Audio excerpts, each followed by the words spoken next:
আমি কলেজে এইচএসসি পড়ার সময় এই ঘটনাটা ঘটেছিল। আমি কলেজ হোস্টেলে থাকতাম। হোস্টেলটা ছিল একতলা বিল্ডিং। আমি সেকেন্ড ইয়ারে উঠার পর হঠাৎ করেই কলেজ কর্তৃপক্ষ ঘোষণা দিল যে হোস্টেল ভেঙে বহুতল করা হবে। আমাদেরকে 2 মাসের সময় দেওয়া হলো, এর মধ্যেই যে যার মতো থাকার জায়গা ঠিক করে নেবে। আশেপাশে আমার কোনো আত্মীয় স্বজন ছিল না। মেসের জন্য কয়েকদিন ঘুরলাম কিন্তু পছন্দ মতো পেলাম না। আমার তো ভয় হলো যে শেষ পর্যন্ত হয়তো আমি থাকার জায়গা খুঁজে পাব না, সেক্ষেত্রে আমার পড়াশোনার কি হবে সেটা ভেবেই অস্থির হয়ে পড়লাম। চেষ্টা করে করে যখন হতাশ, তখনই আমার এক বন্ধু খবর দিল যে এক ভদ্রলোক পেইং গেস্ট রাখবে। আমি কাল বিলম্ব না করে সেখানে ছুটলাম। কলেজ থেকে মাইলখানেক দূরে গ্রাম্য পরিবেশে পাকা বাড়ি। বাড়িওয়ালা ভদ্রলোক খুবই অমায়িক, উনি একজন অবসরপ্রাপ্ত সহকারী জজ। বুড়ো বুড়ি ছাড়া বাড়িতে আর কেউ থাকে না। ভদ্রলোকের বয়স হয়ে গেছে বলে বাসায় একজন লোক দরকার যে বিপদে সাহায্য করতে পারবে, টুকটাক বাজার করতে পারবে আর বুড়োকে একটু সময় দিতে পারবে। আমি শুনেছিলাম পেইং গেস্ট রাখবে, কিন্তু আমার ভাগ্য আরও ভালো, উনি আমার থাকা খাওয়ার জন্য কোনো টাকা পয়সা নেবেন না বলে জানালেন। ভদ্রলোকও আমাকে পছন্দ করলেন। আমি আর দেরি না করে পরদিনই ব্যাগপত্র নিয়ে হাজির হলাম। বাড়ির কাছেই একটা বিশাল খেলার মাঠ ছিল। বিকেলবেলা এলাকার প্রচুর ছেলেমেয়ে সেই মাঠে খেলাধুলা করত। আর সকালবেলা যুবক থেকে বুড়োরা আসত ব্যায়াম করতে। আমার অভ্যাস ছিল প্রতিদিন ভোরে উঠে দৌড়ানো। যারা আসত প্রায় সবাই সবাইয়ের পরিচিত হয়ে উঠেছিলাম। হঠাৎ একদিন একজন নতুন অতিথিকে দৌড়াতে দেখলাম। ভদ্রলোক সহজেই আমার দৃষ্টি আকর্ষণ করল। কারণ উনি দারুণ হ্যান্ডসাম, পেটানো শরীর, বেশ লম্বা আর দেখেই বোঝা যায় শরীরে তাকত আছে। আমি একবার উনাকে পানি করার সময় হাত তুলে সালাম দিলাম, উনিও জবাব দিলেন এবং হাসলেন। সবচেয়ে উল্লেখযোগ্য হল উনি বারবার পিছন ফিরে আমাকে দেখছিলেন। ভদ্রলোক শ্যামলা, কালোই বলা চলে, গোঁফ আছে, তবে দেখেই বোঝা যায় লোকটা খুব মিশুক প্রকৃতির। সেদিনই বিকেলবেলা আমি মাঠের একপাশে বসে খেলা দেখছিলাম।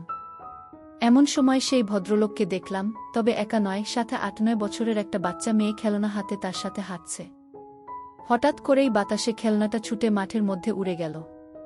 আমি দৌড়ে গিয়ে খেলনাটা এনে মেয়েটার হাতে দিলাম।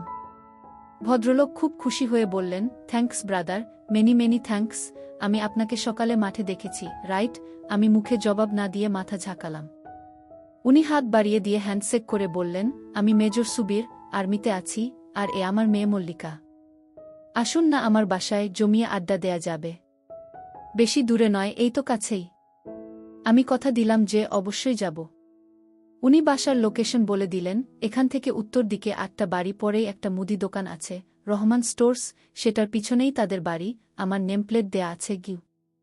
আমি চিনলাম বাসাটা, একটা একতলা বাড়ি। যাব ভেবেছিলাম, কিন্তু পরে ভুলে গেলাম। 2 দিন পর ভোরে সুবীর সাহেবের সাথে আবার দেখা, তখন আর উনি আমাকে ছাড়লেন না, একেবারে সাথে করে বাসায় নিয়ে গেলেন। বাড়িটা উনার নয়, ওটা উনার শ্বশুর বাড়ি। উনার বউয়ের সাথে পরিচয় করিয়ে দিলেন। আমি সুবীর সাহেবের বউকে দেখে খুব অবাক হলাম। উনার সাথে মানায় না, শুধু বয়সে নয়, রূপেও রাত আর দিন পার্থক্য। উনার বয়স 50-এর কাছাকাছি, কিন্তু উনার বউয়ের বয়স 30-এর উপরে হবে না। মহিলার নাম রেনু, আমি তাকে রেনু আপা বলে ডাকতাম, কারণ ভাইবোন সম্পর্কের মধ্যে কেউ খারাপ কিছু খোঁজে না। রেনু আপা অপরূপ সুন্দরী, যে কোনো পুরুষের হার্টবিট বাড়িয়ে দেওয়ার মতো যথেষ্ট উপাদান তার আছে। রেনু আপা বেশি লম্বা নয়, 5 ফুট মতো হবে। মালা ওদের একমাত্র মেয়ে, ক্লাস 2তে পড়ছে। নাদুস নুদুস নরম তুলতুলে সে, তবে গায়ের রং ওর বাবার মতোই কালো আর উচ্চতায় মায়ের মতো খাটো। তবে ঝকঝকে সাদা দাঁতের হাসিটা দারুণ, সেই সাথে ওর চেহারাটাও বেশ মিষ্টি। সুবীর সাহেব এতদিন মিশনে ছিলেন বলে রেনু আপা মালাকে নিয়ে বাপের বাড়িতেই আছেন। ওদের আন্তরিকতা আমাকে মুগ্ধ করল। একদিনের পরিচয়ে এই অনাত্মীয় শহরে মনে হলো এরা আমার কতকালের চেনা আত্মীয়। আমি বেশ খানিকক্ষণ গল্প করলাম, নাস্তা না করিয়ে ছাড়ল না। আমার ক্লাস ছিল, সেই জন্য তাড়াতাড়ি চলে আসতে হলো। তবে সুবীর সাহেব আমাকে দিয়ে প্রতিজ্ঞা করিয়ে নিলেন যে সম্ভব হলে প্রতিদিন একবার যেন উনাদের সাথে দেখা করি। আমারও ভালো লেগে গেল, বিশেষ করে মেয়েদের আমার সবসময় ভালো লাগে। রেনু আপার মতো সুন্দরী আর মিশুক হলে তো কথাই নেই। সেদিনের পর থেকে রেনু আপার বাসায় যাওয়া আমার প্রতিদিনের ডিউটি হয়ে গেল, বিশেষ করে টিভি সিরিয়াল দেখার জন্য। তাছাড়া ভিসিআর আছে, মাঝে মাঝে হিন্দি ছবিও দেখা হয়। ছুটি শেষে সুবীর সাহেব তার কর্মস্থলে ফিরে গেলেন। তবে আমার যাতায়াত বন্ধ হল না। সাধারণত আমি রাত ৯টার দিকে যেতাম টিভিতে নাটক দেখার জন্য। মালা ইতিমধ্যেই আমার সাংঘাতিক ভক্ত হয়ে গেছে। আমি গেলে আমাকে ছেড়ে নড়তেই চায় না। আর সাংঘাতিক গা ঘেঁষা স্বভাব মেয়েটার। যতক্ষণ থাকব আমার কোলে বসে থাকবে, না হলে পিঠে চাড়বে। আমি বেল বাজাতেই ছুটে এসে মালাই দরজা খুলে দেয়। আমি ঘরে ঢুকে সোফায় বসার সাথে সাথে আমার কাছে বসে গলা ধরে। আমিও ওকে কাছে টেনে ধরি। মালা শুধু খিলখিল করে হাসে। রেনু আপা মাঝে মাঝে আমাকে বিরক্ত না করার জন্য মালাকে বকা দেয়, কিন্তু আমি আপাকে ওকে বকতে মানা করি। এভাবেই আমাদের দিনগুলি কাটতে থাকে। আমি দিনে দিনে রেনু আপার পরিবারের একজন সদস্য হয়ে উঠি। মেয়ে দুজনের সাথেই আমার সময় গাঢ় হয়ে ওঠে। তবে আমি একজন নারী লোভী হলেও মালার সাথে আমার সম্পর্ক ছিল একেবারেই নির্ভেজাল, স্বাভাবিক। আমার মনে ওই বাচ্চা মেয়েটা সম্পর্কে কোনো খারাপ উদ্দেশ্য ছিল না। এমনকি রেনু আপা একটা আইটেম হলেও আমি তাকে খুবই সম্মানের চোখে দেখতাম। এক কথায় ওই পরিবারের সাথে আমি একেবারেই সুস্থ স্বাভাবিক একটা সম্পর্ক গড়ে তুলতে চেয়েছিলাম। কিন্তু আমার দুর্ভাগ্য আমাকে সেটা হতে দিল না। জানি না কেন, আমি যেখানেই যাই সেখানেই কোনো মেয়ে মানুষের সাথেই আমার সম্পর্ক সঠিক পথে থাকে না। এখানেও থাকল না। ৪ মাস পরের কথা। তখন শীতকাল এসে গেছে। আমি সচরাচর বাসায় লুঙ্গি পরি এবং রেনু আপার বাসায়ও লুঙ্গি পরেই যাই। শীতের জন্য কয়েকদিন হলো গায়ে একটা চাদর জড়াচ্ছি। মালা যথারীতি আমার কোলে বসে এবং চাদরের ভিতরে ঢুকে পড়ে। মাঝে মধ্যে মালার নড়াচড়া এতটাই অস্বাভাবিক হয়ে পড়ে যে আমারটা গরম হয়ে ওঠে। কিন্তু আমি এই পরিবারের সাথে সম্পর্কটা নষ্ট করতে চাই না বলে খুব সাবধান থাকি, যাতে আমার দিক থেকে কোনোরকম দুর্বলতা প্রকাশ হয়ে না পড়ে। কিন্তু সবসময় মনে হয় আমরা যা চাই বিধাতা তা চান না। প্রকৃতপক্ষে সবই তো তার দখলে। একদিন আমি যথারীতি রেনু আপার বাসায় গিয়ে ড্রয়িং রুমে টিভি ছেড়ে বসলাম। আপা রান্নাঘরে ব্যস্ত ছিল বলে আমাকে বসতে বলে চলে গেল। মালা পড়াশোনা করছিল। আধ ঘন্টা পরে মালা পড়া শেষ করে ড্রয়িং রুমে এলো। আমাকে দেখেই ছুটে এসে আমার 2 পাশে পা দিয়ে কোলে বসে গেল চাদর সরিয়ে। মালা কখনো বসে স্থির থাকে না, সেদিনও বেশিক্ষণ স্থির থাকল না। মিনিট 5 মধ্যেই ওর নড়াচড়া শুরু হয়ে গেল। তবে সেদিনের নড়াচড়ার পরিমাণটা ছিল বেশি। আমি বললাম, কিরে অমন করছিস কেন? মালা বলল, আমার চুলকাচ্ছে চু। আমি বললাম, ঠিক আছে, তাহলে নিচে নেমে বস। কি আমার কথা শুনে মালা উঠে দাঁড়ালো, আর আমি আমার পা দুটি সরিয়ে মালা আমার 2 পায়ের মাঝে সোফার উপরে বসল। কিন্তু মালা সম্ভবত বুঝতে পেরেছিল যে সোফার মাঝখানে মোটা দড়ির মতো কিছু একটা আছে। আমি ওটাকে থামানোর যথাসাধ্য চেষ্টা করলাম, কিন্তু পারলাম না। ওর কানের কাছে ফিসফিস করে ধমকে উঠলাম, এই মালা, কি হচ্ছে এসব? ছাড় বলছি। কি? মালা তখন বলল, ছাড়ব না। তুমি শক্ত বানালে কেন? ছাড়ব না। কি করবে? আমি এবারে অন্য পথ চেষ্টা করলাম। বললাম, আপা দেখলে কিন্তু জবাই করে ফেলবে। মালা হেসে বলল, মামনি রান্নাঘরে তোমার জন্য পোলাও মাংস রাঁধছে, এদিকে আসবে না? গিয়ে আমি বললাম, তবুও এসব ভালো না লক্ষ্মী মামনি, ছাড়ো। মালা আরো জোরে ধরে বলল, না ছাড়ব না, আমার ধরে থাকতে ভালো লাগতেছে। আমার ধৈর্যের বাঁধ ভেঙে গেল, মাথার মধ্যে গোলমাল হয়ে গেল, আমার হিতাহিত গান লোপ পেয়ে গেল। আমি স্থানকালপাত্র সব ভুলে গেলাম। সব ভুলে গেলাম। আমি ফিসফিস করে বললাম, দেখ, তুই যদি আমারটা না ছাড়িস আমি কিন্তু তোরটা ধরব। 1 সেকেন্ডও দেরি না করে মালা আমার চোখে চোখ রেখে হাসতে হাসতে বলে দিল, ধরো না, ধরো। আমি কি মানা করেছি নাকি? একেবারেই বাচ্চা একটা মেয়ে, যার কিনা সন্ধিক্ষণে পৌঁছানো এখনো অনেক বাকি, তার এরকম কাজ দেখে আমার টাস্কি লেগে গেল। একটু পর রেনু আপা এলো। আমি ভয় পেয়ে হাত সরিয়ে নিলেও মালা ছাড়ল না। যেহেতু আমাদের পুরো শরীর চাদরে ঢাকা ছিল, আপা কিছুই বুঝতে পারল না। আপা আমার জন্য গরম গরম খাবার তৈরি করে এনেছিল। আমার সামনে টি টেবিলে সেগুলি রাখতে লাগল। নিচুটে টেবিলে খাবার রাখার জন্য আপাকে আমার সামনে অনেকখানি নুয়ে পড়তে হচ্ছিল। ওই দৃশ্য চোখে পড়ার সাথে সাথে আমার কেমন যেন অনুভূতি হল। আমার চোখ সরাতে চেষ্টা করলাম, কিন্তু আমার অবাধ্য চোখ বারবার ঘুরে ফিরে চুম্বকের মতো ওদিকেই আটকে যাচ্ছিল। ভয় হচ্ছিল, বাই চান্স আপা যদি বুঝতে পারে তাহলে হয়তো ভীষণ রাগ করবে, আর আমি অনেক কিছু থেকে বঞ্চিত হব। কিন্তু সৌভাগ্যক্রমে সেসব কিছু হল না। আমি মালাকে নামিয়ে পাশে বসিয়ে দিলাম, আর আপার আনা খাবার খেতে শুরু করলাম। শুক্রবার আমাদের কলেজ বন্ধ থাকে। প্রতি শুক্রবারেই সকালে আমি রেনু আপার বাসায় যাই টিভিতে প্রোগ্রাম দেখার জন্য। সেদিনও ছিল শুক্রবার। আপা আমার জন্য চা করে নিয়ে এলো। আমি সোফায় বসা, আপা হামা দিয়ে টেবিলে চা রাখল। সেদিন আপা সালোয়ার কামিজ পরেছিল। যখন আপা চায়ের কাপ রাখতে গেল তা দেখে আমার হার্টবিট বেড়ে গেল। আমি চা খেয়ে টিভি দেখতে লাগলাম, একটা সুন্দর ছবি হচ্ছিল। 11টার দিকে আপা নিজের কাপড় চোপড় নিয়ে ঘর থেকে বেরিয়ে গেল, সম্ভবত গোসল করার জন্য গেল। আমার গায়ে চাদর ছিল না, এজন্য মালা এতক্ষণ বিশেষ সুবিধা করতে পারছিল না। এবার মালা তার কাজ শুরু করে দিল। আমার কৌতূহল চেপে রাখতে না পেরে আমি জানতে চাইলাম, ও এসব কোথা থেকে শিখেছে। মালা প্রথমে আমাকে কসম খাইয়ে নিল যে আমি কাউকে এটা বলবো না। পরে বলল টিভিতে দেখে শিখেছে। আমি বললাম মানে? মালা বলল বাবা ছুটিতে আসার সময় ভিডিও ক্যাসেট নিয়ে আসে। অনেক রাতে ওরা যখন মনে করে আমি ঘুমায়ে গেছি তখন সেই ভিডিও দেখে, কিন্তু আসলে তো আমি ঘুমাই না। চুরি করে দেখি কেমন করে এসব কাজ করতে হয়। রেনু আপা চলে আসাতে আমরা চুপ মেরে গেলাম। মালা উঠে বাইরে চলে গেল, আমি টিভিতে মনোযোগ দিলাম। আমি যেখানে বসেছিলাম সেখান থেকে রেনু আপার ড্রেসিং টেবিল আড়ালে হলেও ড্রেসিং টেবিলের সামনে কেউ দাঁড়ালে সরাসরি তাকে দেখা না গেলেও আয়নার মধ্যে তাকে পরিষ্কার দেখা যায়। আমিও দেখতে পাচ্ছিলাম। চাইছিলাম ওদিকে তাকাবো না, কিন্তু অবাধ্য চোখ বারবার ঘুরে ঘুরে ওদিকে চলে যাচ্ছিল। আপা টেবিলের উপরে পা তুলে দিয়ে লোশন মাখল। হঠাৎ আমার বুকটা এমনভাবে ধরফর করতে লাগলো যে মনে হলো হৃৎপিণ্ডটা না বাইরে বের হয়ে যায়। কারণ রেনু আপা তার সব হঠাৎ করে আমার মাথার মধ্যে বিজলি খেলে গেল। মালার বলা কথাগুলো মনে পড়ে গেল। আমি রেনু আপার কার্যকলাপের মধ্যে পরিষ্কারভাবে অন্য কিছুর স্বাদ পেলাম, আর তার টার্গেট আর কেউ নয়, আমি। মুখে ভাই ডাকলেও তার আসল উদ্দেশ্য অন্য। মালার কথায় বুঝতে পেরেছি যে কোনো কারণেই হোক সুবীর বাবু কাজ করতে অক্ষম। সেক্ষেত্রে আপার কাতর হওয়াটাই স্বাভাবিক। কিন্তু মালার সাথে আমি যেভাবে আটকে গেছি তাতে মামে দুজনকেই। না না, সেটা সম্ভব নয়। এটা আমি পারব না। সিদ্ধান্ত নিলাম, হয় মালা না হয় আপা থেকে আমাকে দূরে থাকতে হবে। সেদিনের মতো আমি দ্রুত আপার বাসা থেকে চলে এলাম। পরের 2-3 দিন ইচ্ছে করেই আমি আপার বাসায় গেলাম না। পরের দিন বিকেলবেলা যখন আমি গেলাম আপা খুব রাগ করল। আমি অজুহাত দেখালাম যে সামনে পরীক্ষা, সেজন্যে আসিনি, আর তাছাড়া আমার বাড়িওয়ালা আর তার বউ একটা নিমন্ত্রণ খেতে গেছে 3-4 দিনের জন্য, তাই বাড়ি ছেড়ে আসতে পারিনি। আমি সেদিনও তারা দেখালাম যে আমি বাড়িতে একা আছি, তাই বেশিক্ষণ থাকা যাবে না, চুরি টুরি হতে পারে, আমাকে তাড়াতাড়ি ফিরতে হবে। আপা সব অক্টে বিশ্বাস করল। আসলে বাড়িওয়ালা সেদিনের জন্য দাওয়াত খেতে গেছিল। আমি এদিকে মালার সান্নিধ্য মনে প্রাণে চাইছিলাম।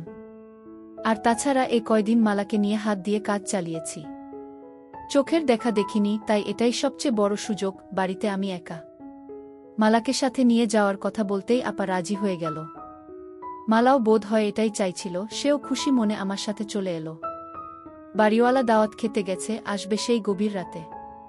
আমি মালাকে ঘরে নিয়ে দরজা বন্ধ করে দিলাম।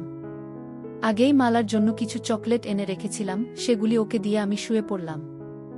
মালা আমার উপর মাথা রেখে চকলেট খেতে লাগল। মালা বলল, এই চকলেট মিষ্টি না, দেখি আমার আসল চকলেট খাই। সকল কাজটাজ সেরে আমি খুশি মনে মালাকে বাসার গেট পর্যন্ত এগিয়ে দিলাম। যাওয়ার পথে মালাকে বললাম যে আমি পরীক্ষার পড়া নিয়ে কয়েকদিন ব্যস্ত থাকব, তাই ওদের বাসায় যেতে পারবো না। আমার মাথায় আরেক ফন্দি এলো, তাই মালাকে বললাম, যদি পারিস তুই নিজেই সকালে চলে আসিস।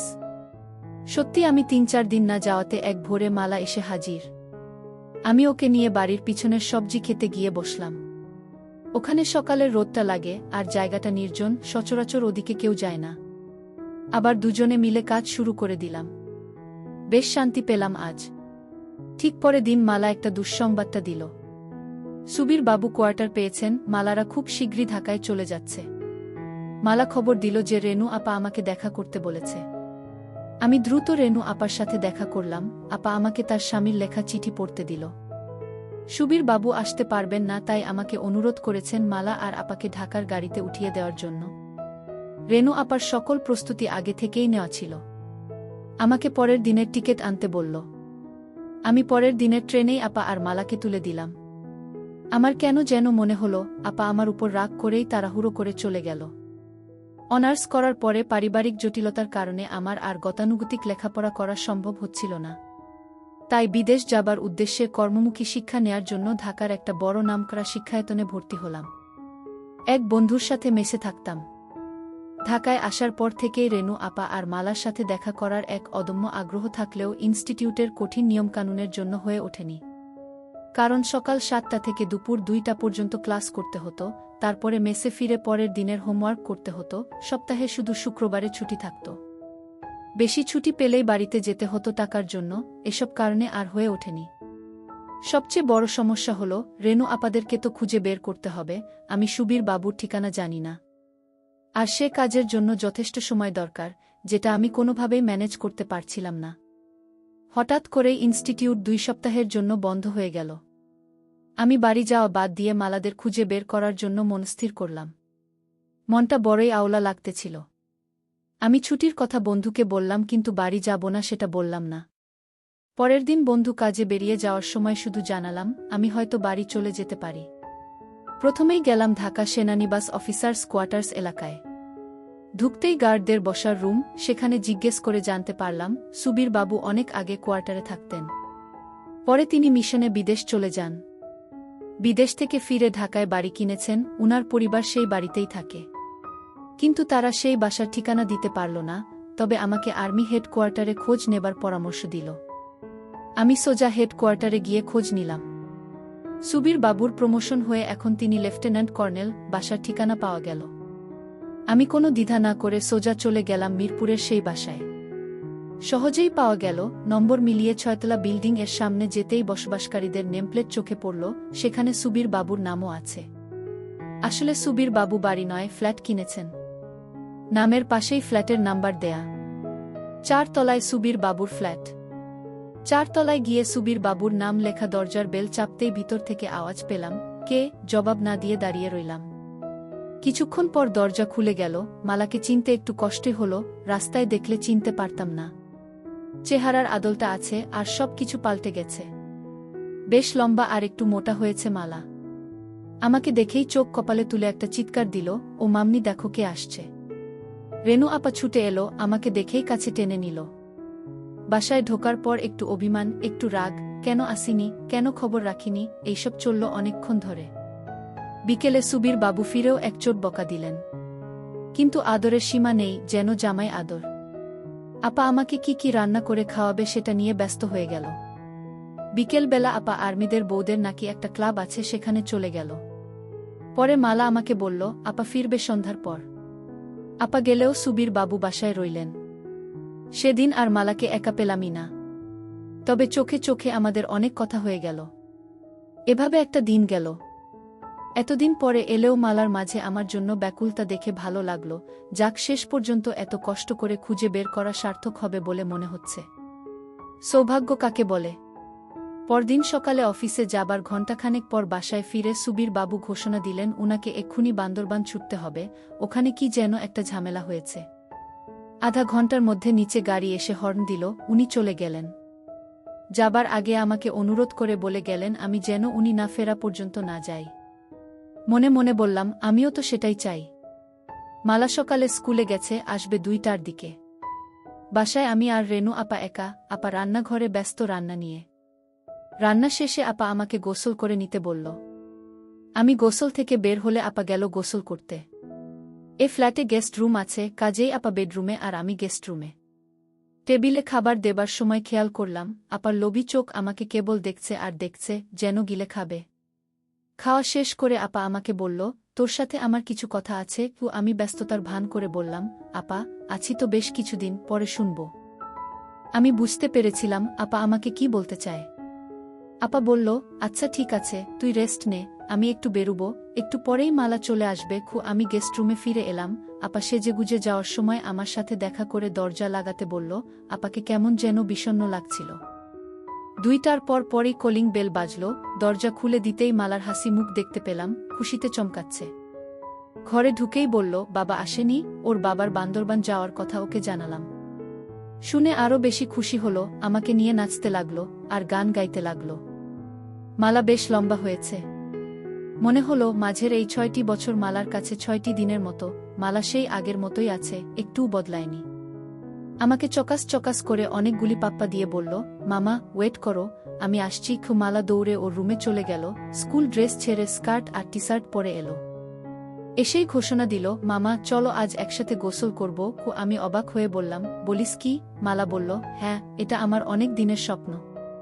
তোমাকে নিয়ে আরও কত যে স্বপ্ন আমার এই ছোট্ট বুকের মধ্যে গেঁথে রেখেছি সেটা তুমি কিভাবে বুঝবে? এতগুলি বছর পরে তুমি এলে, আর আমি তোমাকে প্রতিটা দিন মিস করেছি। মালা কাঁদতে লাগল, চোখের পানি মুক্ত বিন্দুর মতো ঝরে পড়ছিল। একটু স্থির হয়ে আবার আমাকে তাড়া দিল, কই চলো, বললাম না একসাথে গোসল করব? আমি বললাম, কিন্তু আমি তো গোসল করে নিয়েছি। মালা বলল, তাতে কি? আমি বললাম, তুই সত্যিই একটু বদলাসনি, কেবল বড়ই হয়েছিস। মালা হাসল, বলল, বড় তো হয়েছিই তোমার জন্য। তখন যা যা পারোনি, এখন সব উসুল করে নাও, তোমাকে সব উজাড় করে দেব, এটা আমার অনেক দিনের আশা। মালাকে বললাম, একটা সত্যি কথা বলবি? তুই কি এখনো ইনটেক? মালা বড় বড় চোখ করে আমার দিকে তাকিয়ে বলল, মামা, তুমি তোমার মালাকে চেনো না? তুমি ছাড়া এই দুনিয়ায় আর কে আছে যে আমাকে আনবক্স করবে? আমি তো তোমার জন্যই সব জমিয়ে রেখেছি। আমাদের প্রথম প্রথম একটু কষ্ট হলেও আস্তে আস্তে মজা চলে এলো।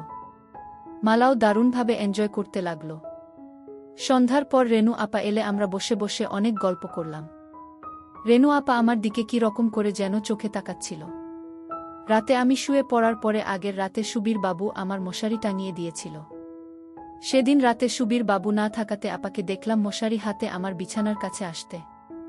আমি ঘুমের ভান করে মটকা মেরে পড়ে রইলাম। আপা প্রথমে লাইট অফ করে ডিম লাইট জ্বালালো, তারপর আমার পাশে খাটের উপর বসল। কতক্ষণ বসে আপা কি যেন ভাবল, তারপর উঠে মশারি টাঙিয়ে দিয়ে চলে গেল। সেদিন রাতেও আপা আমার পাশে বিছানায় অনেকক্ষণ বসে রইল। আমি জানতাম আপা কি চায়, কিন্তু ও যে মালার মা। আমি যদি মালাকে বিয়ে করতাম তাহলে রেনু আপা আমার শাশুড়ি হতো। আমি কিছু বলতেও পারছিলাম না আপা কষ্ট পাবে বলে, আবার মেনে নিতেও কষ্ট হচ্ছিল। আপাকে আমি অন্য চোখে দেখতাম, মনে মনে খুব শ্রদ্ধা করতাম। মাথার মধ্যে আমার চিন্তার ঝড় বয়ে যাচ্ছে, একটা দ্বন্দ্ব চলছিল। শেষ পর্যন্ত সিদ্ধান্ত নিলাম, না, এমন কাজ করা যাবে না, কারণ ও যে মালার মা, ওকে যে আমি বড় শ্রদ্ধার চোখে দেখি। তাই আপা যখন কাছে চলে এলো, আমি বললাম, ছি আপা, এ কি করছা? আপা যেন পাগল হয়ে গেল।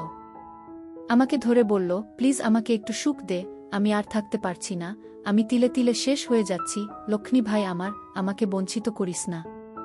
সেই প্রথম তুই যখন আমাদের বাসায় আসলি তখন থেকেই তোর জন্য পাগল হয়ে আছি। বন্ধুরা, ভিডিওটি অনেক বড় হয়ে যাওয়ার কারণে গল্পের বাকি অংশ অন্য কোনো ভিডিওতে দেওয়া হবে। সবাই সাথেই থাকো।